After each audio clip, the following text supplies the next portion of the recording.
ఎదగాలని తరిమే వాళ్ళని హితులుగా తలచి ముందుకెళ్ళాలని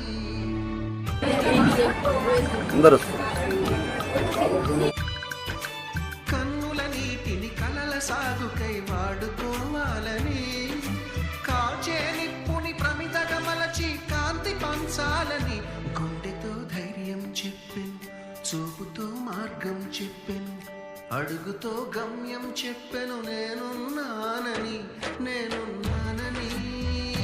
నీకేం కాదని నిన్నటి రాతని మార్చేస్తాను.